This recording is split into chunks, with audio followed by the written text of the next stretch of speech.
오신 여러분들을 환영합니다. 오늘도 찬양으로 이 하루를 시작해 봅시다. 61장 찬양합니다.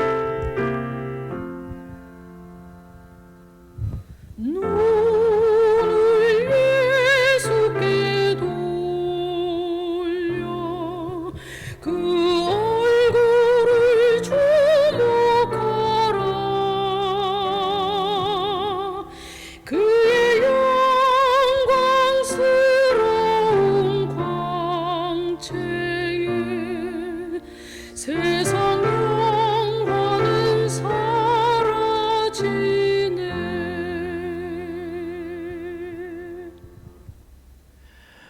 오늘도 주님을 만나기 위하여 무릎 꿇은 주의 백성들을 이렇게 만나주시고 축복하심에 감사합니다. 그 귀한 은혜를 생각하며 주님을 향하여 나아가고자 하오니 우리로 주님의 축복을 온전히 받을 수 있는 거룩한 자세 갖게 하여 주옵소서. 예수님 이름으로 기도드렸습니다. 아멘. 우리는 종종 최선의 것을 약속받았으나 스스로 자격을 박탈당하는 경우들을 경험합니다. 우리는 어렸을 때부터 많은 성장의 기회를 갖습니다. 공부를 열심히 한다면 지성의 성장이 이루어질 것이고, 열심히 먹고 운동한다면 우리 육신은 더욱더 성장하게 될 수 있었을 것입니다. 더 많은 사람들과 깊은 관계를 맺으며 사교관과의 성장이 있을 수도 있었고, 어릴 적부터 열심히 말씀을 보는 것을 통하여 신앙의 성장도 이룰 수 있었겠지요. 그런데 안타깝게도 최대의 축복이 우리에게 모두 주어지는 경우는 흔하지 않습니다. 그 이유는 우리가 하나님을 온전하게 의뢰하지 못하고 우리가 가진 죄된 연약성으로 인하여 하나님께 충성하지 않는, 최선을 다하지 않는 삶을 살아가기 때문입니다. 그래서 하나님은 우리의 삶에 젖과 꿀이 흐르는 땅을 허락하지만 우리가 자격을 잃어버리는 것을 통하여 원래 하나님께서 허락하셨던 귀한 축복들에서 멀리 떨어지는 경우들이 많지요. 우리 신앙생활에 있어서도 이와 같은 실수들이 종종 범해집니다. 모세도 그 위대한 지도자 모세조차도 이와 같이 원래 그가 가졌던 귀한 약속과 소망, 그것 하나를 위한 삶을 다 잃어버리게 되는 경험도 하게 됩니다. 우리가 잘 아는 것처럼 모세는 출애굽을 위하여 살아갔습니다. 그래서 이 백성들을 결국 애굽에서 나오게 하는 목적을 이루었지요. 하지만 그것보다 더 큰 목적이 그에게 있었습니다. 그의 비전과 그의 꿈은 애굽에서 나오는 것이 끝이 아니라 이 백성들을 가나안으로, 주님께서 약속하신 젖과 꿀이 흐르는 땅으로 데려가는 것이 목적이었습니다. 그러나 안타깝게도 모세에게 원래 허락되었지만 모세가 그 기회를 박탈당해버린 안타까운 사연은 우리의 마음을 새롭게 다시 한번 다잡게 만들어줍니다. 설령 모세와 같이 신실하고 열정적인 지도자라 할지라도 자신의 목숨보다도 백성들을 사랑하여 자신의 이름을 하늘 생명책에서 지워버릴 정도로 뜨거운 열정을 가진 일꾼도 하나님을 위하여 수많은 기적을 일으키고 놀라운 사역들을 하며 많은 헌신과 기적으로 이 일들을 이끌어갔던 모세조차도 허락되지 않은 것이 있었다는 것입니다. 거기엔 무한하신 하나님의 능력과 전지전능하심이 포함되어 있습니다. 모세가 그곳으로 들어가서는 안 되는 이유들이 있었지요. 하지만 그 허락되어지지 않는 약속을 대하는 모세의 자세가 아마 우리라면은 너무나 실망스럽고, 우리 자신의 인생의 3분의 1을 이것에 다 갈아 넣었고, 심지어 그 전 40년의 삶, 자신의 힘으로 뭔가 해보겠다는 그 시간마저도, 그리고 광야에서 보냈던 그 시간마저도 다 애굽에서 이 백성들을 이끌어내기 위한 어떠한 노력과 생각들이었는데, 이 모든 것들을 잃어버리게 된 것을 보며 순수 40년의 광야 생활조차도 너무나도 허망하게 느껴졌을지 모르겠습니다. 우리라면 그런 감정 속에 휩싸여 허락되지 않은 약속을 억지로 쟁취하려 하거나 혹은 그것에 불만을 품으며 불복하는 일들이 생겨났을지도 모르겠습니다. 그러나 이 자격을 잃은 모세는 허락된 약속이 경계선이 명확하게 드러나 가나안까지 들어가지 못할 것이다 라고 이야기하자 그 경계선을 분명하게 지키는 것을 보게 됩니다. 오늘 우리의 삶 속에서도 이와 같은 믿음의 결단들이 잘 일어나게 되었으면 좋겠습니다. 우리 광명교회도 더 많은 축복과 더 많은 능력들을 경험할 기회가 있었을 것입니다. 그러나 그 모든 것들이 다 우리의 것이 되지 못하는 상황들의 배경에는 우리가 최선을 다하지 못했던 과거들이 분명하게 존재합니다. 그러나 하나님께서는 이 허락되지 않는 약속을 통하여 우리의 삶을 분명하게 경계지으사 이 땅에서 더 큰 축복처럼 보이는 성공의 길로 인도하시지 않더라도 주님은 본래 우리에게 약속하고자 하시던 축복을 분명히 베풀어 주실 것입니다. 모세는 그것을 분명하게 하나님을 바라보고 하나님을 경험하며 알았고 그 약속을 그 인도를 믿었기 때문에 그의 약속이 그의 비전이 그의 꿈이 이루어지지 않았음에도 불구하고 하나님을 향하여 굴복할 수 있었습니다. 오늘 우리는 그 사실을 함께 살아보며 주님께서 주시는 이야기들을 모세의 시선에서 간접적으로 체험해보는 시간을 가져보도록 하겠습니다. 자, 이제 25절에 있는 말씀입니다. 많은 기적을 일으키며 많은 승전보를 거뒀습니다. 이스라엘 백성들에게 있어서 이 승리의 이야기들은 굉장히 큰 이야기들이었죠.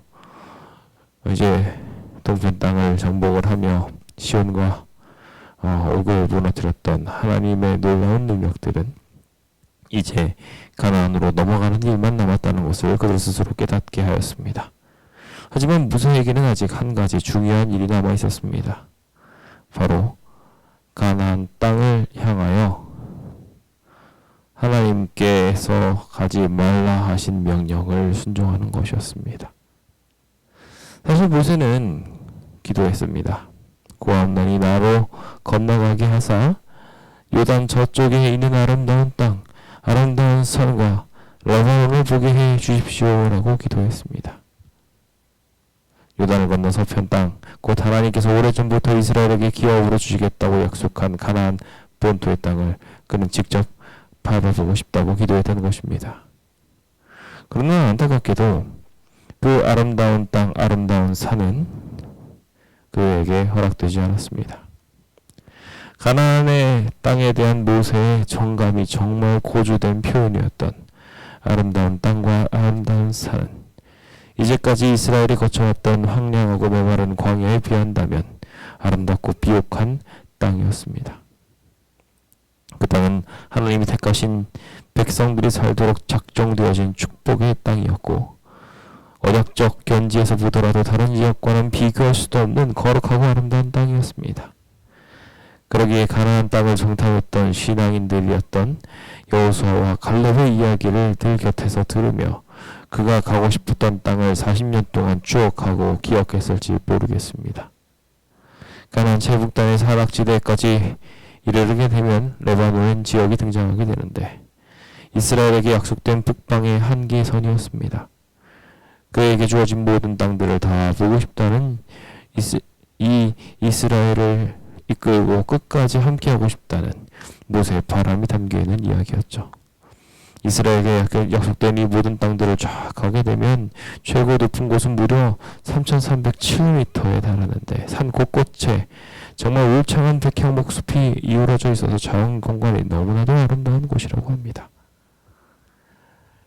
그는 이 땅을 향하여 가고 싶었습니다. 메마른 광야를 40년이나 돌아왔던 그로서는 주님이 약속하신 이 젖과 끓이는 약속의 땅을 보고 싶었을 것입니다. 그러나 참 안타깝게도 출애굽 40년 1월 가데스바네아에 있었던 무리바 반역사건은 그에게 더 이상 가나안으로 갈 수 없다는 선언을 이르게 합니다. 하나님에게 진노하사라고 그는 표현하며 이것이 이스라엘 백성들이 원망하고 그들을 시험에 빠뜨려 일어난 일이라는 것을 명확하게 기억하고 인식하고 있었다는 것을 알고 있습니다. 모세가 한 범죄도 있었지만 사실 이것은 이스라엘 백성이 가지고 있었던 커다란 잘못 때문에 일어났던 일이었습니다. 지금까지 하나님께서 모세에게 베풀어 주셨던 은혜만으로도 참 충분하다고 말하는 것 정말 쉽지 않았을 것입니다. 주님께서는 이 정도까지만 하고 내가 한 모든 일들은 수고 많이 했으니 그만하거라 라고 이야기하십니다. 이 일로 다시 내게 말하지 말라고 주님께서 말씀하실 때 모세의 마음은 어쩌면 정말 억장이 무너지는 듯한 기분이었을 것입니다. 주님은 계속해서 그에게 이 땅을 부게 해주소서라는 기도의 응답을 대신 비스가산 꼭대기에 가서 눈을 들어 동서남북을 바라보고 내 눈으로 그 땅을 바라보라고 합니다. 너는 이 요단을 건너지 못할 것이기 때문에 그 땅을 쳐다보라고 말합니다. 사울 북동쪽 약 3km 지점에 있었던 아바림 산맥에 있었던 이 비스가산은 산맥의 북쪽에 있었던 이 산의 정상에 올라 느브 봉우리에 이르게 되면 가나안을 전체적으로 쫙 바라볼 수 있는 그런 풍광이 펼쳐지게 됩니다. 요단강과 가나안 서편 지역뿐만 아니라 저 멀리 헤르몬 산까지 희미하게 보이는 것을 통하여 모세가 바랐던 것을 모두 바라볼 수 있도록 주님께서 보여주셨던 곳이죠. 정작 출애굽사역의 최대 일꾼이었던 모세 자신이 그곳에 들어가지 못하는 것은 정말 그로 하여금 만감을 불러일으키기에 충분하였으리라 생각되었습니다. 그러나 하나님께서는 그에게 가지 못할 것이라고 명확하게 말씀하십니다. 히브리 최대의 박해기에 태어나서 애굽 궁중에서 40년, 미디안 광야에서 40년, 또 80년을 연단받으면서 준비했던 그는 광야에서 40년 동안 온갖 고생을 거친 후에 비로소 가나안 지경에 이르게 됩니다. 모든 것들을 다 이룬 위대한 지도자 모세는 그 누구보다도 가나안에 들어갈 자격이 있는 사람이었습니다. 그럼에도 불구하고 그는 가나안 입성이 불화되게 됩니다. 우리는 이 사실에서 오묘하신 하나님의 뜻을 발견하게 됩니다. 첫째로 가나안 땅에 들어가는 것은 결코 인간의 공로로 인하여 들어간다는 것이 아니라는 것입니다. 모세는 누구보다 자격이 있었지만 이곳으로 들어갈 자격을 얻지 못하였음을 보건대 인간이 아무리 많은 위대한 기적을 일으킨다 하더라도 하나님께서 허락하시지 않으면 이곳은 들어갈 수 없다는 것입니다. 두 번째, 우리는 굉장히 중요한 죄의 무게를 발견하게 됩니다. 단 한 번의 경거망동으로 인하여 그는 하나님의 거룩함을 온전하게 드러내지 못한 상태에 놓이게 되었습니다. 그가 이제 가나안 입성에서 들어가게 된다면 그는 신격화될 수 있는 위협을 갖게 되었으며 그가 가지고 있는 모든 것이 하나님보다 더 뛰어남을 보이게 될 수 있는 하나님의 반대의 편에 서는 큰 범죄를 저지르게 되어버리고 말았습니다. 이 거룩함에 반하는 죄가 얼마나 큰지 우리는 생생하게 보게 됩니다. 120년이라는 시간을 주님께 투자했지만 그 단 한 번의 죄는 그를 가나안으로 인도하지 못했던 것입니다. 죄는 우리를 저 하늘로부터 구원이라는 귀한 약속을 깨트려버리게 만드는 굉장히 무서운 것입니다. 우리가 종종 하나님의 사랑을 너무 깊이 생각한 나머지 이 죄의 무게를 놓쳐버리는 경우들이 있는데요. 여전히 죄 속에 살아있으면서 난 괜찮아라고 착각하고 있는 분들에게 모세의 이야기는 분명한 교훈이 되어줄 것입니다. 마지막으로 율법으로 상징되고 있는 모세의 제외를 통해 율법의 한계성은 분명하게 지적되고 있다는 사실이었습니다. 율법을 통해서는 그가 할 수 있는 것이 여기까지였습니다. 필연적으로 신약시대에 그리스도의 복음이 요청된다는 사실을 인지하게 됩니다. 그가 이 땅에서 이룰 수 없는 것이 분명히 한계되어져서 이 비스게 선 꼭대기에서 그의 모든 욕망들과 계획들은 끝나버렸지만 주님께서는 이곳에서 주님의 귀한 은혜를 예수 그리스도의 은혜를 통하여 새롭게 열매 맺게 하십니다. 율법을 통하여 그들에게 주어진 것은 가나안 땅이었지만 그는 이 율법을 충족하지 못하고 가나안 땅을 향하여 가지 못하게 되었습니다. 그러나 신약시대에 예수 그리스도의 희생이 전제가 되어 그에게 새로운 희망이 펼쳐지게 되었으니 그가 눈을 들어서 본 비스가산에서는 예수 그리스도의 희생과 구원이 펼쳐지게 되었으며 그 이상 속에서 그는 그리스도에 대한 믿음과 희망을 뿜게 되고 그는 그것에서 죽었으나 다시 부활하게 되는 놀라운 기적을 경험하게 됩니다. 이것이 주님께서 우리에게 주고자 하시는 진짜 희망이자 구원이었던 것입니다. 그는 이렇게 비스가산에서 예수 그리스도께서 그에게 허락하신 비전들을 봅니다. 그리고 그는 이 어떻게 보면 하나님께서 명령하신 다소 매정한 명령에 대하여 순종하게 되는 것을 보게 됩니다. 불합리해 보이는 이 명령을 넘어서서 그는 도리어 여호수아에게 명령하여 그를 담대하게 하고 강하게 하여 이 백성을 건너리고 가서 내가 볼 땅을 대신 이 백성들을 통하여 얻게 이 여호수아를 훈련시키라고 말하는 것을 보게 됩니다. 그에게는 허락되지 않았으나 그 후대에게 허락된 것을 보고 그가 만족하고 믿음으로 그 약속의 미래를 보던 예수 그리스도의 희생과 구원을 자신이 아닌 다른 사람들에게 맡기고 넘길 수 있는 그 위대한 믿음까지도 그가 소유할 수 있도록 주님께서 촉구하여 주셨던 것입니다. 자격을 잃는다는 것은 참 슬픈 일입니다. 우리에게도 그와 같은 일들이 생길지 모르겠습니다. 주님은 그 잃어버린 자격에 맞는 축복을 우리한테 또 베풀어 주십니다. 원래 받았어야 할 약속들을 우리가 얻지 못하는 일들이 생겨날 수 있습니다. 하나님께서 경계선을 그을 때 우리는 그 경계선에 굴복해야 합니다. 하나님께 순종하고 하나님을 만나야 합니다. 그리고 하나님이 이루신 놀라운 축복을 그 자리에서 또 보아야 하지요. 우리가 그것을 믿음으로 보게 될 때 우리는 이 땅에서 받는 것 이상의 것을 저 하늘에서 받게 될 것입니다. 그 믿음을 가지고 사는 사람들이 우리 신앙인이 아니겠습니까? 장례식을 지내고 만 하루를 보내고 나니 묘한 기분이 들더군요. 주님께서 90평생을 지내오신 우리 고 김계선 집사님을 100세를 채우지 못하고 잠들게 하신 이 상황들을 보며 약속의 성전을 보지 못하고 잠든 많은 과거의 우리의 사랑스러운 일꾼들을 추억하게 됩니다. 고인이 되신 많은 성도들을 보며 그분들이 약속의 땅을 들어가고 싶었고 거기를 희망하며 정말 최선을 다하여 살았던 것이 기억됩니다. 하지만 믿음의 눈을 가지고 흐트러지지 않은 비전 속에 주님을 믿고 의지한 그 길들은 분명히 더 큰 약속으로 이루어질 것을 믿습니다. 우리도 그 믿음을 가지고 허락되지 않은 미래를 향하여 우리가 할 수 있는 최선, 순종을 보여주면 어떨까요?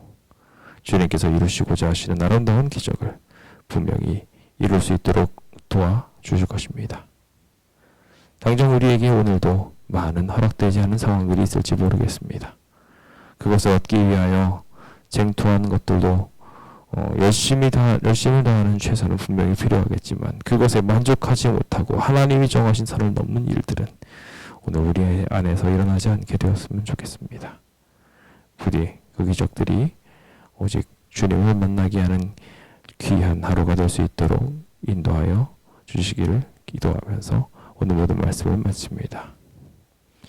주여 저희를 인도하사 주님의 허락된 지경을 볼 눈을 갖게 하시고 그 지경을 얻기 위해 최선을 다하되 주님이 허락하시지 않은 선은 넘지 않을 수 있도록 우리가 지혜롭게 모든 길들을 걸어갈 수 있도록 인도하여 주옵소서. 의연한 믿음을 가질 수 있도록 인도하사 아버지께서 바라시는 소망들을 이루게 하여 주옵소서. 그리고 주 예수님의 이름으로 기도드립니다. 아멘. 네, 오늘 우리에게 주어진 이 말씀들을 생각하면서 허락되지 않은 약속을 대하는 의연한 믿음 생활들을 모세에게 배울 수 있도록 함께 기도하면 좋겠습니다. 안식일 찬양 예배에 찬양 리더들이 아무리 나와서 찬양하더라도 찬양을 함께할 성도들이 있었으면 안 되겠죠. 9시 반부터 본격적으로 예배를 진행하게 될 이 찬양 예배를 위하여 함께 기도해 주시고 함께 헌신해 주시기를 부탁드리겠습니다. 조합 협상이 이제 이루어지게 됩니다. 이 협상을 위하여 함께 기도해 주시고요. 이 일들이 온전하게 이루어질 수 있도록 함께 마음을 모아봅시다. 오늘도 주님이 우리와 함께 하심을 생각하며 함께 우리의 이웃들을 위해서도 기도하시는 귀한 시간 되시기 바랍니다. 함께 그럼 기도하도록 하겠습니다.